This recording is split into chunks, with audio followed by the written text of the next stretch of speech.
பண்ண ரித்தன்யா விஷயங்கள்லாம் அவங்க அம்மாட்ட சொல்லாமலாம் இருந்திருக்க மாட்டாங்க. அவங்க அப்பா கிட்ட சொல்லாம இருந்திருக்க மாட்டாங்க. போதும்யா வாயா, அந்த பொண்ணு என்ன சொல்லணும், நீ சொல்லு. அந்த பொண்ணு நீ வாயா, வீட்டில் இங்கே இரு, நான் உனக்கு இன்னொரு வாழ்க்கையை ஏற்படுத்தி கொடுக்குறேன் அப்படின்னு சொல்ல வேண்டிய கடமை வந்து ஒரு பெண்ணுடைய அம்மா அப்பாவுக்கு இருக்குன்னு நினைக்கிறேன். உங்களோட சமூக அந்தஸ்துக்காக நீங்க அவனோடே போய் வாழுன்னு சொல்றது மாதிரி அது இன்னொரு கொலை தானே. ஆமா.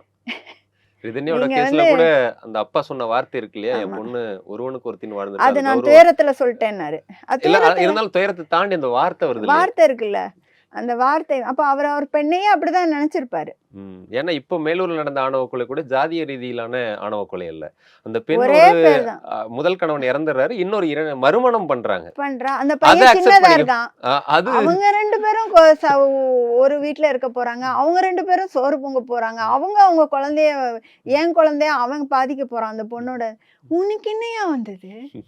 அப்ப ஏன் அந்த பொண்ணோட அப்பா வந்து அவ்வளவு துடிக்கிறாரு, காரை வச்சு ஏத்தி கொல்லணும்னு நினைக்கிறாரு? அப்ப அவ்வளவு வன்மத்தை ஒரு சாதி வந்து கொடுக்கணும்னா அது எதுக்கு நம்ம கொடி பிடிச்சிட்டு நிக்கணும்? முதல்ல கம்யூனிட்டிய இந்த அரசு வந்து சுத்தமா நான் வைக்கிற வேண்டுகோள் வந்து அவங்க அப்படியே தொடச்செறியணும். எந்த கவர்மெண்ட் சர்டிஃபிகேட்லயோ எந்த கவர்மெண்ட் இதுலயோ நீ என்ன காஸ்ட் நீ கேட்கக்கூடாது, கவர்மெண்ட் கேட்கக்கூடாது. அதுதான் வந்து முதல் படியா இருக்கும்னு நினைக்கிறேன்.